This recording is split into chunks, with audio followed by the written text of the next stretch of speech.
સ્થાનિક સ્વરાજ્યની ચૂંટણી પહેલા રાજકોટ શહેર ભાજપમાં ભડકો. વોર્ડ નંબર 13ના કોંગ્રેસના પૂર્વ કોર્પોરેટર જાગૃતિબેન ડાંગરે ચૂંટણીનો લડવા પ્રદેશ અધ્યક્ષને પત્ર લખ્યો હતો. વોર્ડ નંબર 13માં કમલેશ કોઠીવારને ટિકિટ આપવા ભલામણ કરવામાં આવી હતી. કમલેશ કોઠીવારને કોંગ્રેસે વોર્ડ નંબર 13ના બદલે 12માં ટિકિટ આપતા નારાજગી જોવા મળી. વોર્ડ નંબર 13માં અંજનાબેન પંચાસરાને ઓબીસી સમાજમાંથી ટિકિટ આપતા નારાજગી આવી સામે. આ સમગ્ર મામલે વોર્ડ નંબર 13ના પૂર્વ કોર્પોરેટર જાગૃતિબેન ડાંગરનું નિવેદન સામે આવ્યું. તેમણે જણાવ્યું કે પાર્ટીએ જે પેનલ જાહેર કરી તેનાથી અમે સંતુષ્ટ. કમલેશ કોઠીવારને ટિકિટ આપવા અમારી ભલામણ હતી. આ અંજનાબેન પંચાસરાને અમારા કાર્યકરો પણ ઓળખતા નથી. અંજનાબેનને ટિકિટ આપતા વોર્ડ નંબર 13માં પાર્ટીને નુકસાન થશે. અમારી ભલામણ પર ધ્યાન આપવામાં આવ્યું નથી. કોઈ પણ ટિકિટ આપે તો અમારો વિરોધ ન હોય. અમારી સાથે ટિકિટ બાબતે કોઈ સંકલન કરવામાં આવ્યું નથી. અમે સંતુષ્ટ છીએ જે પેનલ આપી એના માટે. પાર્ટીએ જે નિર્ણય લીધો એ શિરોમાન્ય છે. અમને કોઈ વાંધો નથી, પણ અમે જે લેટર આપ્યો હતો, અમે અગાઉ લેટર આપેલો જ છે કે અમે આ વખત ચૂંટણી લડતા નથી. એનું કારણ એક જ હતું કે અમારા યુવા ઉમેદવાર જે કમલેશભાઈ કોઠીવાર છે એને આપવાની વાત હતી કે યુવા ઉમેદવારને તક આપો. અમે 2 વખત લડ્યા, આ વખત કમલેશભાઈને તક આપો. તો કમલેશભાઈને મોકલી દીધા 12 નંબર વોર્ડમાં. અને તમે જાણો છો કે અમારું કામ જે રીતે તમે અમને હાઇલાઇટ કર્યા હતા, તમારી હાજરીમાં જ અમારા બધા કામ, જે વખત હું કોર્પોરેટર હતી ત્યારે જે રીતના અમારા કામ હતા એ તમે બધા પણ જાણો છો.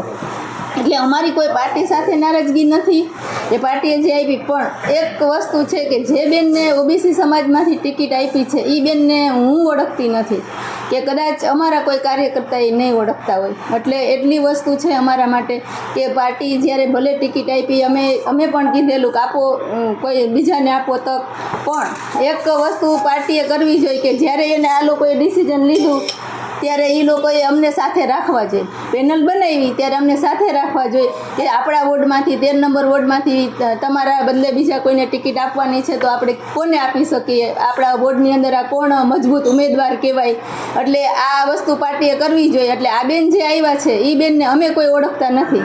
વાત અમારે કમલેશભાઈને દેવાની હતી, કમલેશભાઈને 12 નંબરમાં મોકલી દીધા, તો એ અમને પૂછવું જોઈએ. બેન, માનો છો કે કમલેશભાઈ છે એ જો અહીં ઉમેદવાર હોત તો ફાયદો થાત નવા બેને વચ્ચે, જેથી કોંગ્રેસને નુકસાન થશે? 100%. કમલેશભાઈ યુવા છે, પ્લસ છેલ્લા 25 વર્ષથી કોંગ્રેસ સાથે જોડાયેલો છે, NSUIથી જોડાયેલો છે. પોતે કોંગ્રેસમાં તો કોલેજમાં તો ત્યારથી જોડાયેલો છે NSUIથી. એટલે અને ખૂબ મહેનતું છે. એટલે ખૂબ ફાયદો થાત, સારો ફાયદો થાત પાર્ટીને, અને એ પોતાની સીટ લઈને પણ આવત.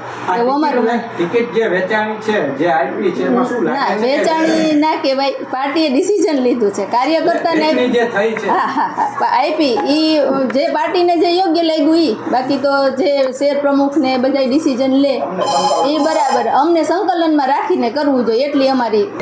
નહીં, અમને બોલાવ્યા નથી કે ભાઈ આપણે 13 નંબરની વોર્ડની અંદર તમે લેટર આપ્યો છે, તમે નથી લડતા, તો કમલેશભાઈને અમે 12 નંબરમાં આપી છીએ. તો તમારી દ્રષ્ટિએ આ વોર્ડની અંદર કોણ મજબૂત કહેવાય, કોને આપણે ટિકિટ આપવી જોઈએ આપણે જીતવા માટે, પાર્ટીને આપણે સપોર્ટ કરવા માટે, કે આપણી સીટ આવે, વધારે આવે એના માટે. તો આ બેન મિસ્ત્રીના છે, પણ બેનનું મેં પણ ક્યારેય નામ નથી સાંભળ્યું. છેલ્લા 10 વર્ષથી તો હું પણ સક્રિય રીતે છું, તો એમાં મેં બેન ક્યારેય અમારા કાર્યક્રમમાં નથી આવ્યા કે નથી એમના હસબન્ડ આવ્યા. એટલે અમને એ એક થોડુંક છે કે પાર્ટી માટે નુકસાન ન થાય એના માટેની વાત છે. આ બેને એનું દુઃખ થાય છે કે પાર્ટીને નુકસાન જશે, એનું અમને દુઃખ છે, અમારું દુઃખ નથી. એ તો જો મતદારોએ નક્કી કરવાનું હોય. એ હું એમ ન કહું કે હું જીતીશ. હું ખુદ ગયા વખતે આવી હતી, બરાબર? હા, મજબૂત એટલે એક બેન થોડાક. તમે વોર્ડ નંબર 13 ના પૂર્વ કોર્પોરેટર થઈ ચૂક્યા છો. હવે વોર્ડ નંબર 13 માં બેનને જે જવાબદારી આપી છે, તમે એને જીતાડવા માટે કામ કરશો? ચોક્કસ કરશું. અમે પહેલા એ કીધું હતું અને હજી એ કહી છે કે કોઈ પણ ને આપે પાર્ટી ટિકિટ અમારા માટે શિરોમાન્ય, પણ કોઈ મજબૂત ઉમેદવાર આપવો જોઈએ પાર્ટીએ. નહીં, કામ આધારિત થતી હોય ને પાર્ટીને જે યોગ્ય લાગતું હોય એ રીતે. પાર્ટીને ઉમેદવાર સારા દેખાતા હોય તો પાર્ટી આપી હોય કદાચ ટિકિટ.